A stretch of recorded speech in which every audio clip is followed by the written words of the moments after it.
அன்புக்குரியவர்களே, இந்த நாளில் உங்களை சந்திப்பதில் உள்ளபடியே கத்தரை துதிக்கிறேன், கத்தரை ஸ்தோத்தரிக்கிறேன். புதிய மாதத்தை காண செய்த தெய்வனை துதிக்கிறேன், ஸ்தோத்தரிக்கிறேன். கடந்த 3 மாதமும் கத்தர் காத்தார், ஏந்தினார், சுமந்தார், தப்புவித்தார். எத்தனையோ சத்துருக்களின் வல்லடிக்கு கத்தர் விலக்கி பாதுகாத்தார். ஆபத்துக்கு, விக்கினங்களுக்கு, வியாதிகளுக்கு, கத்தர் பயத்திற்கு, திகிலுக்கு நம்மை விலக்கி பாதுகாத்தார். அத்தனையும் சுத்த கிருபை, கிருபை, கிருபை, கிருபை, கிருபை. நாம் அவரை நோக்கி பார்க்க பழகி கொண்டிருக்கிறோம். அவர் சாயலாகவே மாறுவதற்காக, அவரை போல மாறுவதற்காக அழைக்கப்பட்டோம் என்பதை நம்ம ஒரு நாளும் மறந்துவிடக்கூடாது. இந்த புதிய மாதத்திலே யாக்கோபு தம்முடைய 12 குமாரருக்கு ஆதியாகமம் 49ஆம் அதிகாரத்திலே தீர்க்கமாக அங்கே உரைக்கிற தீர்க்க தரிசனத்தை பார்க்கும் என்றால் ரொம்ப ஆச்சரியமாக இருக்கும். யாரும் பெற்ற பிள்ளைகளை அந்த கடைசி காலங்களில் சொல்லக்கூடிய வார்த்தைகளை ரொம்ப ஜாக்கிரதையாக கையாளுவாங்க. யாக்கோபு அங்கே யாக்கோபா பேசலை. ஒருவேளை யாக்கோபா பேசியிருந்தா பிள்ளைகள் மேலே ரொம்ப பாசமாக இருந்து அவன் பேசியிருந்திருக்கலாம். அவன் யாக்கோபு இஸ்ரவேலாய் பேசினான் என்று சொல்லி ஆதியாகமம் புத்தகம் 49ஆம் அதிகாரம் 2ஆம் வசனத்தில் இஸ்ரவேலுக்கு செவி கொடுங்கள் என்று சொல்லி அங்கே வாசிக்கக்கூடிய காரியங்களை நம்ம பார்க்க முடியும். ஆனால் இந்த 12 குமாரரில் ஒவ்வொரு குமாரருக்கும் ஒவ்வொரு தனித்துவம் உண்டு. என்னை ரொம்ப இந்த நாட்களில் பாதித்த ஒரு குமாரனுடைய ஒரு வார்த்தை நான் வாசிக்கிறேன். ஆதியாகமத்தின் புத்தகம் 49ஆம் அதிகாரம், ஆதியாகமத்தின் புத்தகம் 49ஆம் அதிகாரம் 22வது வசனத்திலிருந்து நான் வாசிக்கிறேன். யோசேப்பு கனிதரும் செடி, அவன் நீரூற்றண்டையில் உள்ள கனிதரும் செடி, அதன் கொடிகள் சுவரின் மேல் படரும். வில் வீரர் அவனை மனமடிவாக்கி அவன் மேல் எய்து அவனை பகைத்தார்கள். ஆனாலும் அவனுடைய வில் உறுதியாய் நின்றது. அவன் புயங்கள் யாக்கோபுடைய வல்லவரின் கரங்களால் பலத்தன. இதனால் அவன் மெய்ப்பனும் இஸ்ரவேலின் கண்மலையும் ஆனான் என்று சொல்லி யோசேப்பை குறித்து நாம் வாசிக்கிறோம். அதில் ஒரு வார்த்தை 24 நான் வாசிக்கிறேன். ஆனாலும் அவனுடைய வில் உறுதியாக இருந்தது. அவன் புயங்கள் யாக்கோபுடைய வல்லவரின் கரங்களால் பலத்தன.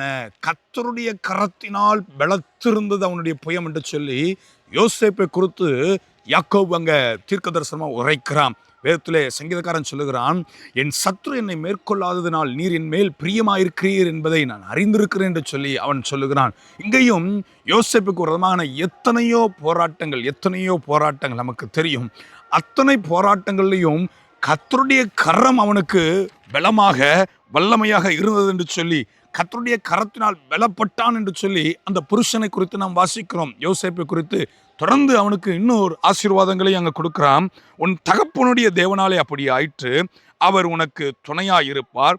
சர்வ வல்லவராலே அப்படி ஆயிற்று, அவர் உயர வானத்தில் உண்டாகும் ஆசீர்வாதங்களினாலும் கீழே ஆழத்தில் உண்டாகும் ஆசீர்வாதங்களினாலும் ஸ்தனங்களுக்கும் கர்ப்பங்களுக்கும் உரிய ஆசீர்வாதங்களினாலும் உன்னை ஆசீர்வதிப்பார். தேவ பிள்ளைகளே, அவன் இஸ்ரவேலுக்கு மெய்ப்பனாக இருக்கிறான். அவன் எல்லாருக்கும் ஆசீர்வாதமாக இருக்கிறான். அநேகருக்காக நீருற்றண்டையில் உள்ள கனிதரும் செடியை போல அவன் இருக்கிறான். ஆனா அவன் குடும்பத்தை குறித்து கர்த்தர் வாக்கு கொடுக்கிறார். எப்பா, மேலே உயர வானத்தில் இருக்கிற ஆசீர்வாதங்களிலும் கீழே பூமியில ஆழத்தில் இருக்கிற ஆசீர்வாதங்களிலும் ஸ்தனங்களுக்கும் கற்பங்களுக்கும் உரிய ஆசீர்வாதங்களினாலும் கர்த்தர் உன்னை ஆசீர்வதிக்கிறார் என்று சொல்லி அங்கே யாக்கோபு தன்னுடைய குமாரனாகிய யோசேப்புக்கு பயன்படுத்தக்கூடிய வார்த்தைகளை பார்க்கிறோம். தேவ பிள்ளைகளே, இந்த ஏப்ரல் மாதத்திலேயும் ஒன்று புரிந்து கொள்ளுங்கள்.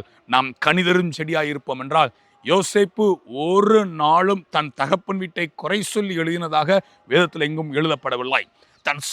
தன்னை குழியில தள்ளின சகோதரர்களை குறை சொல்லினதாக வேதத்தில் எழுதப்படவில்லை. நான் தயவாக சொல்லுகிறேன், நாம் கனிதரும் செடியாயிருந்தால் அவர் மூலமாக நம்முடைய கரம் பலப்படும் என்பதை நம்ம மறந்துவிடக்கூடாது. நான் கனி கொடுக்கிறேனா? இந்த நாளில் யோசித்து பார்ப்போமே. இந்த ஏப்ரல் 1ஆம் தேதி ஆண்டவர் நம்மை ஆசீர்வதிக்க போதுமானவராக இருக்கிறா. நான் கனிதரும் திராட்சை கனிதரும் செடியாக அவருக்கு பிரயோஜனம் உள்ள ஒரு பாத்திரமாக நான் மாற ஒப்பு கொடுங்க. கர்த்தர் ஸ்தனங்களுக்கும் கற்பங்களுக்கும் உரிய ஆசீர்வாதங்களினாலும் மேலே உயர வானத்தில் இருக்கிற ஆசீர்வாதங்களினாலும் கீழே பூமியில் ஆழத்தில் இருக்கிற ஆசீர்வாதங்களாலும் ஆசீர்வதிக்க கர்த்தர் போதுமானவராக இருக்கிறார். நம்மை அர்ப்பணிப்போமா? நான் தயவாக சொல்லுகிறேன். அந்த 24 அதில் அழகாக இருக்குல்ல, அவனுடைய வில் உறுதியாய் நின்றது, அவன் புயங்கள் யாக்கோபுடைய வல்லவரின் கரங்களால் பலத்தன. கர்த்தருடைய கரத்தினால அவன் புயம் பலப்பட்டது. ஒருவேளை என் கை தளர்ச்சியாக இருக்குது, என்னால் அடுத்த கட்டத்தை நோக்கி போக முடியல, வாழ்க்கையில் ரொம்ப தளர்வாக இருக்கேன், எல்லாவற்றிலும் தோற்று போன நிலை எனக்கு நிறையா இருக்குன்னு நீங்கள் நினைக்கிறீங்களா? கர்த்தர் உங்கள் கைகளை பலப்படுத்த கர்த்தர் போதுமானவராக இருக்கிறார். நான் நம்புகிறேன். நீங்கள் யோசேப்பை போல கனிதரும் செடியாய் மாறுவீர்கள் என்றால் உங்கள் கைகளின் கிரியைகளை ஆசீர்வதிக்க கர்த்தர் போதுமானவராக இருக்கிறார். உங்கள் கைகளை கர்த்தர் பலப்படுத்த போதுமானவராக இருக்கிறார். உங்களுடைய கை கொண்டு செய்யக்கூடிய காரியங்களை வாய்க்கும்படியாக கர்த்தர் போதுமானவராக இருக்கிறார். ஏன்னா ஆதியாகமத்தின் புத்தகம் 39ஆம் அதிகாரத்தில் யோசேப்பை குறித்து அங்கே அழகாக எழுதியிருக்கிறது.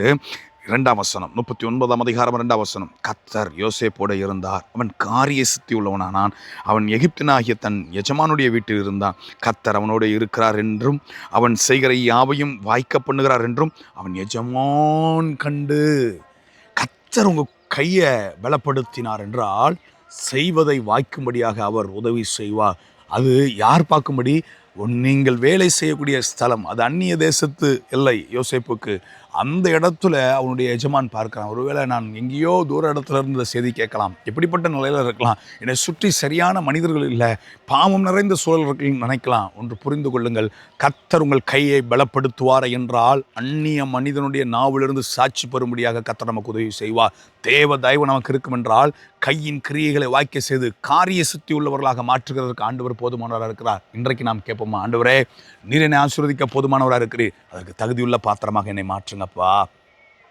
நான் கனி கொடுக்க வேண்டும், நான் கனி கொடுக்க வேண்டும், என்னை அர்ப்பணிக்கிறேன்னு சொல்லி அர்ப்பணிப்பீர்கள் என்றால் யோசேப்பு வாழ்க்கையில் அவனை மனமடிவாக்கின எத்தனையோ வீரர்கள் இருந்தாங்க, எத்தனையோ பேர் இருந்தாங்க. ஆனால் அவன் சொல்லுகிறான், கனியையே கொடுத்தான்.